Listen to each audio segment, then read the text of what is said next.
Rona Valper nos dice, el gobierno se dedicó más a importar que a producir en el país. La pobre inversión en ganadería ha generado escasez y alto costo. Nos dice también por acá Jorge Yaquer, qué triste que hagan anuncio de robo de carne a Colombia y todo queda como si nada. ¿Cuál es la soberanía? ¿Por qué no ofrecen garantías? Se pregunta él. Ángel Morgado dice también, carnes, ¿dónde está la producción de las fincas expropiadas por el gobierno? Una pregunta interesante.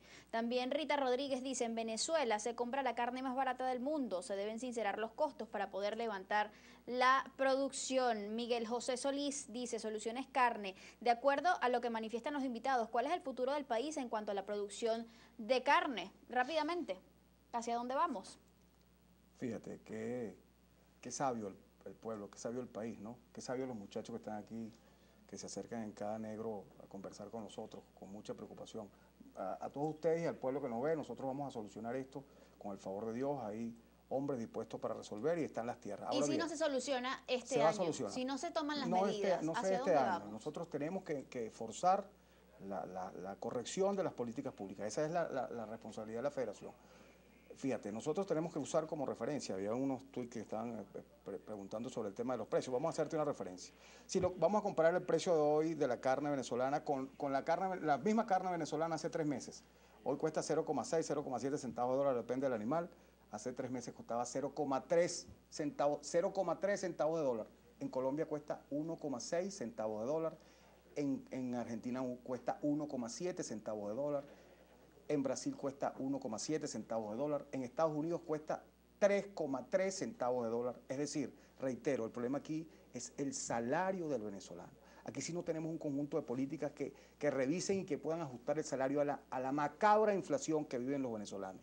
Que se detenga este desbarajuste de ajuste. Distorsión económica. No, y del DICOM, de la devaluación de la moneda, que bueno, que es a diario, y que seguramente en algún momento se irá a encontrar. Eso seguramente es lo que están intentando las personas que tienen que trabajar en este sentido. Ahora bien, si nosotros no resolvemos eso, aquí el tema de los precios, eso va a pasar a un segundo plano. El tema es falta de producción y no tenemos las herramientas para poder acometer las actividades. Alejandro Hernández dice, Soluciones Carne, les vale más importar carne porque así hacen sus guisos, nunca antes mejor dicho, dice él.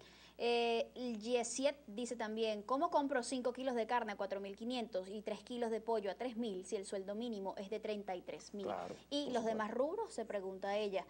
Juan Velázquez también dice, Soluciones Carne, con la producción actual, ¿cuánto debería ser el valor real de 1 kilo de carne? ¿Imposible calcularlo, Aquiles? Bueno, se lo acabo de comentar. Mira, el problema es lo que te expresaba Carlos. Tenemos un vecino con un precio de la carne de $1.60. Aquí históricamente ha estado entre $1 y $1.40. Ahora la pregunta es ¿por qué llegamos aquí y qué debemos hacer para salir de donde estamos? Bueno, tenemos 7 años en una desastrosa caída de la producción nacional. Entonces, ¿qué debemos hacer? Pues reflexionar y reconducir el rumbo. Yo no puedo estabilizar el precio de la carne mientras yo no tenga estabilizado los insumos para poder producir la carne. No es posible que en Venezuela sí haya dinero para comprar unos fulanos helicópteros militares, pero resulta que no hay dinero para traer repuestos, para traer semilla, para traer insumos para producir hecho en Venezuela. Aquí no hay papa porque el gobierno nacional no trajo la semilla de papa. Aquí las hortalizas se han disparado porque el gobierno nacional no trajo la semilla de los hortalizas, porque no tenemos los agroquímicos. La pregunta con el contrabando de extracción, y ahorita no tenemos la frontera cerrada. ¿Quién es el custodio de la frontera nacional? No son las Fuerzas Armadas. Entonces, ¿qué está pasando que hay un contrabando de extracción? ¿Quién es el responsable de que eso suceda? Si nosotros no tomamos decisiones y acciones inmediatas, vamos a estar peor. Vamos a tener más escasez y más desabastecimiento.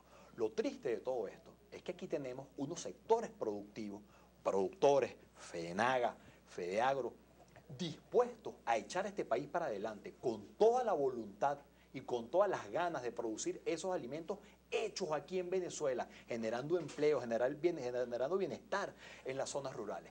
Y el gobierno nacional, que es el rector de la política agrícola, no nos da las herramientas para trabajar. ¿Hacia dónde deben ir entonces dirigidas esas políticas públicas de las que tú hablabas en minutos anteriores? Si en este país no existe respeto a la propiedad privada, mientras se siga creyendo que no existe la propiedad privada de la tierra, no hay manera de echar para adelante. Aquí lo primero que hay que generar es confianza, un mensaje que genere confianza, una ley de tierra que respete la propiedad privada, que se trabaje en la seguridad personal. No es posible que nosotros estamos en el campo venezolano expuestos a secuestros, a robos y a extorsiones a diario. Esa es la vida del productor agropecuario. Y lo tercero herramientas y condiciones. No puede haber controles de precios absurdos porque a alguien le pareció que ese era el precio. ¿Cuánto nos cuesta producir?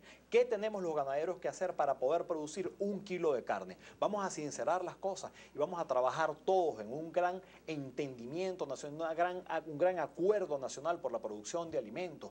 Eso es lo que tenemos que hacer. Nosotros escuchamos a los ministros cuando hablan guerra económica. ¿Cuál guerra económica? Aquí los que están montados en la guerra económica son los que nos tienen sin repuesto, los que nos tienen sin insumos, los que no nos dejan trabajar, los que respetan la propiedad privada. Esos son los gestores de la guerra económica. Muy breve, Juan Velázquez dice, si les pidieran a ustedes fijar el precio de la carne, el queso y la leche, ¿cuál sería? Depende, si tengo que sumarle el precio de la carne, el precio que está pagando don Pedro Oliva en Guayana, que anteayer le acaban de asesinar a su hijo, tratando de recuperar un rebaño que le habían robado, o si tenemos que sumarle a eso el precio, a la estructura de costo, el robo de las 500 reses de la gente que están allá en la Villa del Rosario, o las extorsiones que sufrimos en Guárico, la gran mayoría de los productores, o si tenemos que colocar el precio que nos sale el patrullaje diurno y nocturno de nuestros rebaños, de nuestras haciendas.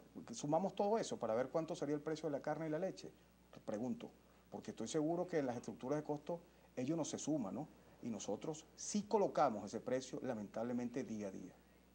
Carlos Mogollón nos dice por acá, Soluciones Carne, existe escasez de agujas veterinarias para sacar sangre y hacer las pruebas sanitarias. Esto es grave. Barinas, ¿hacia dónde va? Ya el presidente de Confagán denunciaba que los niveles de preñez han caído en 39%. Esto lo decía en su intervención en Vladimir a la Una. Además también de que hay una disminución del 16% en el nacimiento de becerros. Mira, medicinas para enfermedades reproductivas en el país prácticamente no hay. ¿Tú sabes cuál es la manera más simple de tú incrementar la producción de carne y de leche en el país? Hacer más eficiente tu rebaño, que las vacas, que paran más cantidad de vacas por año. Si hoy en día el promedio de preñez es 50%, al llevarlo a 60%, pues tenemos 10% más carne y más leche en el país. Pero si no tenemos la medicina para las enfermedades reproductivas, si no tenemos medicina para controlar parásitos, ¿de qué manera nosotros podemos salir adelante? Estamos atados de mano. Ronet Martínez dice, y con esto cierro las intervenciones por hoy, Soluciones Carne, ¿por qué dolarizar todo? ¿Cuál es el cálculo real del costo de producción? ¿Lo tienen? Díganlo. Pero no les estamos diciendo, ¿cómo quieren que calculemos la estructura de costo? ¿Cuánto le calculan el costo a don Pedro Oliva, que se los acabo de referir? Que colocó la vida de su hijo para mantener el rebaño de su finca, que es uno de los mayores productores de carne de Venezuela. El tema es ese, el tema es que mientras nosotros, perdóname para terminar, para contestarle, si nosotros tenemos una inflación como la que tenemos, si tenemos una devaluación, un punto al mediodía y un punto en la noche, si tenemos una devaluación de más de 100% en 2 meses, de devaluación de la moneda, si no tenemos insumos, no tenemos servicios, si ustedes no tienen hipertensivos, no tienen remedios, ¿cómo podemos nosotros hablar de costos si realmente aquí lo que realmente fue que se trabajó para destruir el salario de los venezolanos? Esa es la realidad. Star Blue de Fugaz nos dice por acá, Soluciones Carne, el agro no acepta improvisaciones, los precios deben ser coherentes, estructura de costos, la seguridad cuesta. Una pregunta, ¿se están tomando acciones desde la Asamblea Nacional para atender los planteamientos del sector que entiendo últimamente han ido dirigidos, como ustedes ya lo dicen, a la revisión de la ley de tierras y además a hacer énfasis en esto de la producción, la ley de producción nacional? Se ha conversado, sí, se ha conversado. Sí. ¿Qué se ha dicho? Con la Subcomisión de Agricultura nos hemos sentado, hemos evaluado todo el tema de ley de tierra, ley de costos y precios justos. Ley de producción. Una propuesta de ley de producción nacional, una propuesta de ley de producción agroalimentaria específicamente. El tema es que lo que en la Asamblea Nacional se haga tiene que venir acompañado por las políticas de Estado, porque claro, el gobierno sigue siendo el gobierno. Claro. Nosotros los productores, la Asamblea Nacional, podemos intentarlo de todas las maneras. Si el gobierno nacional no tiene la voluntad de realmente atender a la producción nacional, es muy poco lo que hay que hacer. Y lamentablemente lo que hemos visto en los últimos años es que no existe voluntad de atender la producción nacional de alimentos. Y por ello es que tenemos las colas que tenemos y por ello es que ha caído la producción de la manera como ha caído. El año pasado se instalaron mesas de diálogo con el Ejecutivo, un poco para tratar de solventar esta situación. Recuerdo a un Carlos Eduardo Albornoz hablando de que esperaban lo mejor de esas mesas de diálogo. ¿Hubo resultados positivos? ¿Qué salió de allí? Ustedes además a mediados del 2015 propusieron que había que estimular el respeto del marco legal, la disminución de las importaciones, el plan de respuesta inmediata, que además incluía el aumento de la fabricación de maquinaria agrícola, bajo la promesa de que en 180 días podían aumentar el 10% de la producción de carne en el país, por ejemplo. ¿Eso se logró? Respuesta rápida, ¿sí o no? ¿Hubo o no hubo resultados? Me gustaría Nos queda muy conocer poco al actual segundo. ministro de Agricultura y Cría, el anterior, nunca tuvimos la oportunidad como presidente de la federación de reunirnos con él.